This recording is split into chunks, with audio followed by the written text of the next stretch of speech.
So ఈ బుజ్జికొండ 10 ఏళ్ల పిల్లవాడు పంపించిన ఆడియో వింటారా? నాకు మా నాన్నే హీరో, కానీ అదే హీరో నా తాతయ్యకి విలన్గా మారిన రోజు నాకేమీ అర్థం కాదు. ఇప్పుడు ఆయనకి హెల్త్ బాగోలేదు, బాడీ మొత్తం పెయిన్స్ అంటుంటారు. ఆ పెయిన్స్ తట్టుకోలేక అప్పుడప్పుడు అరుస్తూ ఉంటారు. మా తాతయ్య అరిచినప్పుడల్లా మా డాడీకి ఇరిటేషన్ వస్తుంది.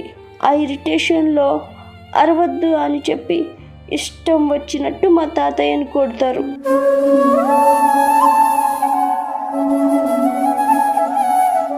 మా తాతయ్యని మా డాడీ కొట్టకుండా ఉండాలంటే నేనేం చేయాలి?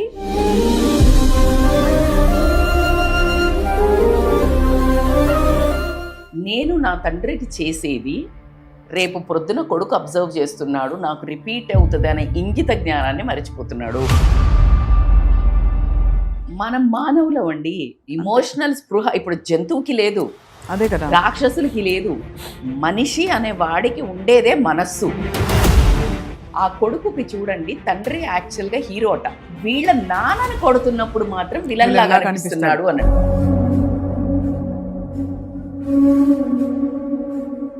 మనవల ప్రేమ ఇలా ఉంటే అసలు ఇంకా అది సంజీవన్ లాంటిది. అంటే యాక్చువల్లీ 100%.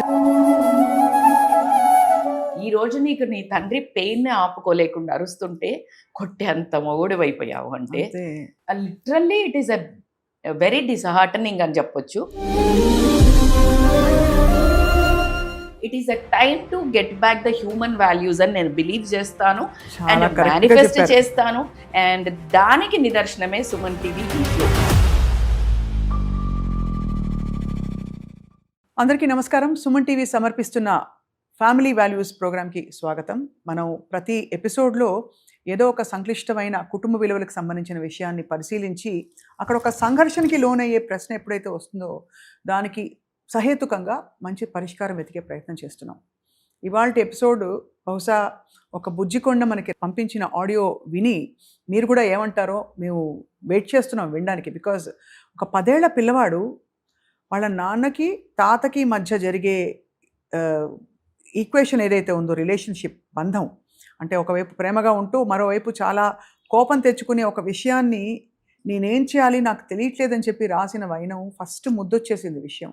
తర్వాత గుండె కొంచెం చివుకుమంది. అరే పిల్లాడు ఇంత ఎఫెక్ట్ అయిపోతున్నాడా, పిల్లలు ఇంత అబ్జర్వ్ చేస్తారా ఇంట్లో అని చెప్పి మాకు అనిపించింది. సో ఇవాల్టి ఈ విషయానికి పరిష్కారం చెప్పడానికి మరొకసారి we have with us transformational coach, అలాగే రిలేషన్షిప్ కౌన్సిలర్గా చాలా మంచి పేరు తెచ్చుకున్నారు. అసలు నిజంగా అంటారు పడ్డవాళ్ళకే తెలుస్తుందని జీవితం అంటే ఏంటో అని. అలా చూస్తే రజిత మైనంపల్లి గారు మనకి సుపరిచితులు. ఆవిడ జీవితంలో చాలా విషయాలు చూసి నేర్చుకుని ఆవిడ స్వానుభవాల్ని కూడా రంగరించి ఆవిడ కౌన్సిలింగ్ చేస్తూ ఉంటారు. And she also psychologist. So let's welcome her. నమస్తే అండి, వెల్కమ్. నమస్తే సువర్ణ గారు. కుటుంబ విలువలు అనగానే ఎక్కడో చిన్న చివుకుమంటుందండి. ప్రతి కుటుంబంలో ఏదో ఒకటి ఉంటుంది కదా, ఒక చిన్న point of regret are pain. అవును, మీకు ఉంది. ఫ్యామిలీ అంటే మిస్ అవుతే ఎలా ఉంటుంది అని నా గుండెకి తెలిసినంత ఎవరికి తెలియదేమో. అండ్ మీ life also very huge example and no one can understand this pain more than us అని చెప్పొచ్చు. Yes. And we try our level best to give the solution, and I should really congratulate to Suman TV giving this program. Inni programs okettu, ee program okettu. So I want to really appreciate this. Yeah, it's అంటే earnest attempt అండి.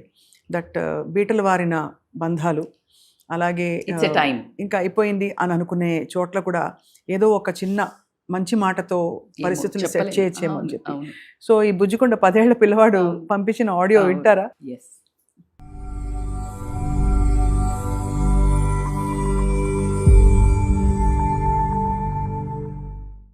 నాకు మా నాన్న అంటే చాలా ఇష్టం. నాకు మా నాన్నే హీరో, కానీ అదే హీరో నా తాతయ్యకి విలన్గా మారిన రోజు నాకేమీ అర్థం కాదు. మా తాతయ్య అంటే నాకు చాలా ఇష్టం. చిన్నప్పుడు ఆయన నాతో కథలు చెప్పేవారు, నన్ను స్కూల్కి తీసుకెళ్ళేవారు. నాకు భయం వచ్చినప్పుడు ఆయనే నాకు ధైర్యం. ఇప్పుడు ఆయనకి హెల్త్ బాగోలేదు, బాడీ మొత్తం పెయిన్స్ అంటుంటారు. ఆ పెయిన్స్ తట్టుకోలేక అప్పుడప్పుడు అరుస్తూ ఉంటారు. మా తాతయ్య అరిచినప్పుడల్లా మా డాడీకి ఇరిటేషన్ వస్తుంది. ఆ ఇరిటేషన్లో అరవద్దు అని చెప్పి ఇష్టం వచ్చినట్టు మా తాతయ్యని కొడతారు. కొట్టిన తర్వాత మా తాతయ్య ఏం మాట్లాడు, ఏడుస్తూ పడుకుంటాడు. ఆయన కళ్ళల్లో నీళ్లు చూస్తే నా గుండె పగిలిపోతుంది. అది చూసినప్పుడల్లా నాకు చాలా బాధేస్తుంది. ఎందుకంటే మా తాతయ్య మా డాడీకి ఫాదర్ కదా. ఒక సన్ తన ఫాదర్ని ఇలా కొట్టడం తప్పు కదా. మా తాతయ్య ఏడ్చేటప్పుడు మా డాడీ నాకు విలన్లా కనిపిస్తాడు. నాకు మా డాడీని కొట్టాలనిపిస్తుంది కూడా. కానీ నేను చిన్నపిల్లని కదా, ఏం చేయాలో నాకు తెలియదు. నేను అన్నం కూడా తినలేకపోతున్నాను. మా తాతయ్యే గుర్తొస్తున్నాడు. పడుకున్నా నిద్ర రావటం లేదు. మా తాతయ్య ఏడుపే మళ్ళీ మళ్ళీ గుర్తొస్తుంది.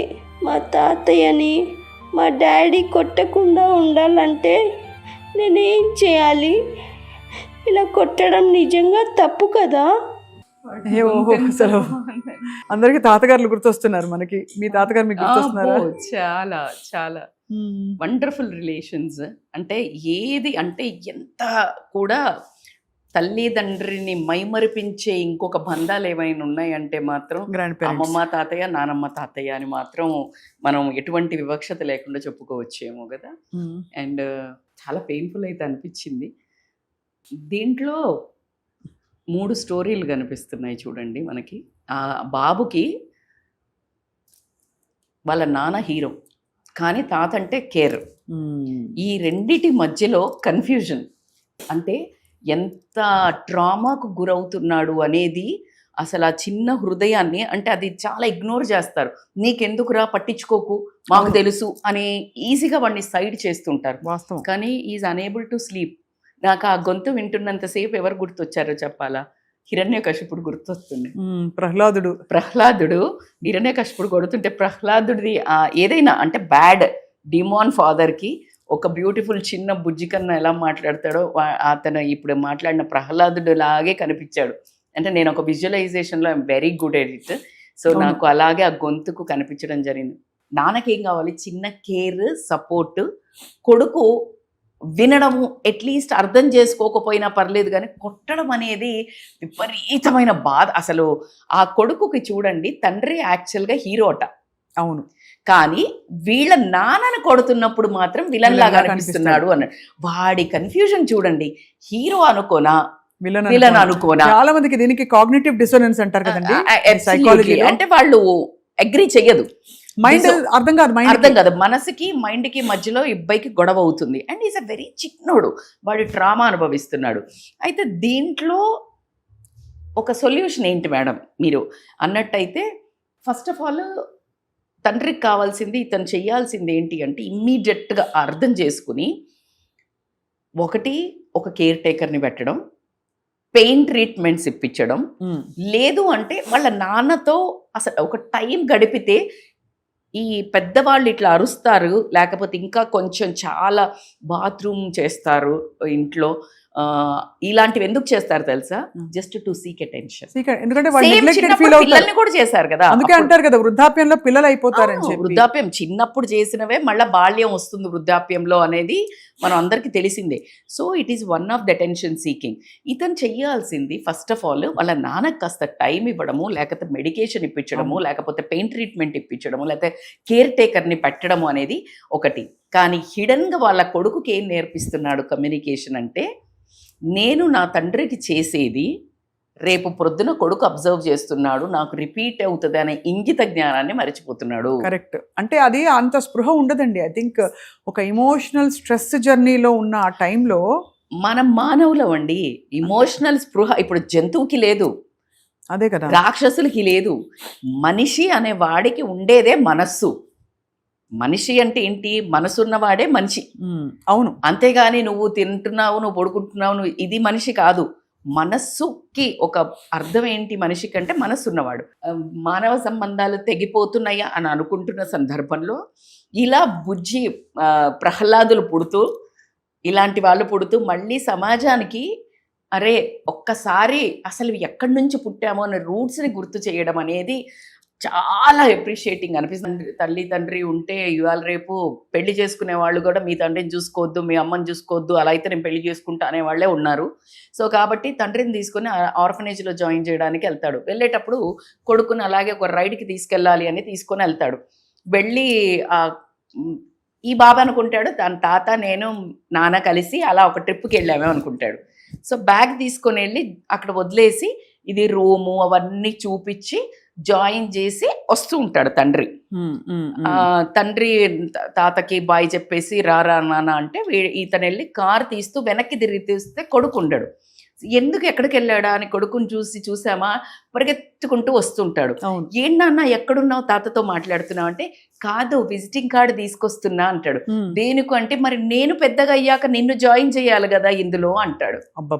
అనంగానే వెంటనే కన్నీళ్ళు వచ్చేసి బ్యాక్ వెళ్ళిపోయి తండ్రిని వాపస్ తీసుకొచ్చుకుంటాడు. అంటే మనకి ఈ విషయాలని చెప్పడానికి ఇవి అంటే అనేక మార్గాలు. No it is an eye opening story. Absolutely. Though it is a known story, I would love to repeat it again and again because ఎక్కడ ఒక మానవత్వము ఎక్కడి నుంచి పుట్టారమ్మా మీరు. మిమ్మల్ని గనక అలా అంత పెద్దగా నొప్పిలో ఉన్నప్పుడు తల్లి జ్వరం వస్తే మీకు నొప్పులు వస్తే నిద్రపోకుండా ఎన్ని రాత్రులు తండ్రి కాసేపు తల్లి కాసేపు ఎత్తుకొని ఎన్ని రాత్రులు నిద్రపోకుండా ఉంటారో నీకు తెలుసా? అంతే కదా.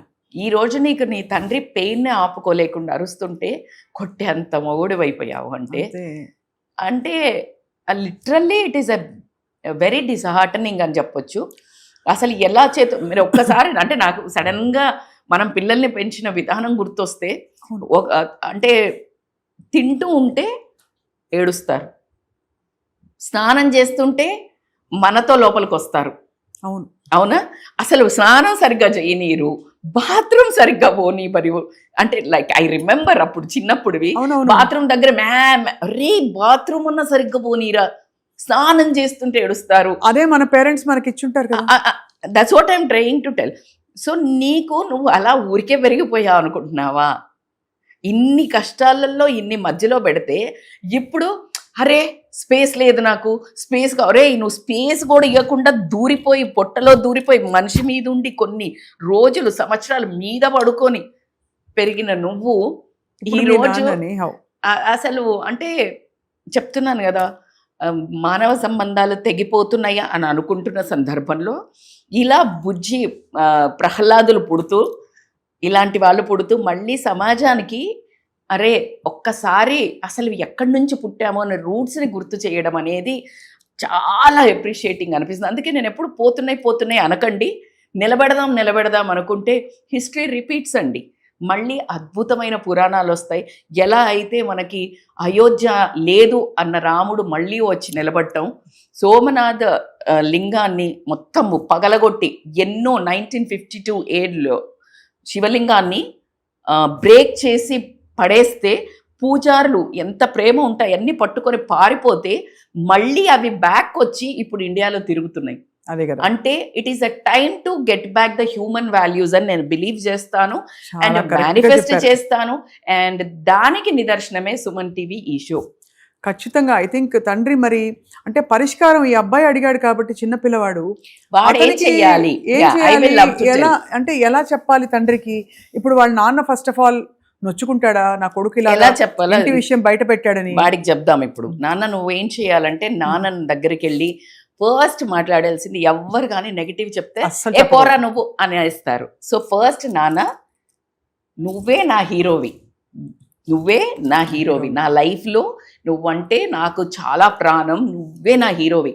కానీ నువ్వు తాతను కొడుతున్న ప్రతిసారి నాకు నీలో విలన్ కనిపిస్తున్నాడు నాన్న, నాకు దూరం అవుతున్నట్టు అనిపిస్తుంది అనే ఒక్క మాటని ప్రేమగా అలా హగ్ చేసుకొని చెప్పు కన్నా ఖచ్చితంగా నాన్న మారుతాడు, అందులో డౌటే లేదు. 2 లైన్లలో ఎంత హాయిగా చెప్పేశారంటే నిజంగా నాన్న పరిగెట్టుకుంటూ వచ్చి మనకి అంటే అంతే నేను ఎంత కదా. మారానని చెప్పే పరిస్థితి వచ్చేలాగా చెప్పారు మీరు. ట్రూ ఇప్పుడు ఎట్టి పరిస్థితుల్లో ఎంత వాళ్ళకి చేత కాకపోయినా కూడా ఇప్పటికీ వాళ్ళ మన మీద వైపే చూస్తారు. చిరాకు పడ్డం వాళ్ళ మీద అసలు అవుట్ ఆఫ్ క్వశ్చన్ అనిపిస్తుంది. Out of question. చిరాకు పడకూడదు, చేయి చేసుకోవడం అయితే ఇంకా అసలు ఒక విధంగా క్షమించరాని నేరమే. క్షమించరాని నేరము. ఎన్ని స్ట్రెస్ అయినా అండ్ ఉండనివ్వండి. అతనికి తెలియదు, ఆ తండ్రికి ఇది తండ్రికి చెప్పాల్సింది ఏంటంటే మీరు సైలెంట్ గా మీ కొడుకుకు మాత్రం ఒక లెసన్ నేర్పిస్తున్నారు, తెలియకుండా. రేపు అదే మీకు రిపీట్ అవుతుంది. అవును, సో ఇది ఈ రోజు ఈ చిన్న ఇన్సిడెంట్ అయితే కాదు, ఇది సమాజంలో జరుగుతున్న దానికి ఒక అర్థం. అంతే. సో ఖచ్చితంగా ఎంతండి వాళ్ళకి కావాల్సింది మీ ఒక అరగంట టైము, 2 గుప్పుళ్ళ అన్నం, అంతే. ఈ ఒక్క మాట మీరు చేసినట్టయితే వాళ్ళ నొప్పి ఆటోమేటిక్ గా పోతుంది. అండ్ దాంతో పాటు మనవల ప్రేమ ఎలా ఉంటే అసలు ఇంకా అది సంజీవన్ లాంటిది అంటే actually. 100%. So thank you very much Rachitha గారు. సో ఇవాల్టి ఈ విషయంపై మీ స్పందన ఏంటో కూడా మేము తెలుసుకోదలుచుకున్నాం. దయచేసి మేము స్క్రీన్ మీద ఉండే నెంబర్కి వాట్సాప్లో మీ వాయిస్ థ్రెడ్ పెట్టండి. మీ అనుభవాలు ఏమన్నా ఉంటే, లేదు మీ ఇంట్లో మీ చుట్టూ జరిగిన సంఘటనలు ఉంటే అవి కూడా పంచుకోండి. అందరం కలిసి చాలా అందమైన కుటుంబాలని ఫ్యామిలీ వాల్యూస్తో స్ట్రాంగ్గా నిర్మిద్దాం. నమస్కారం.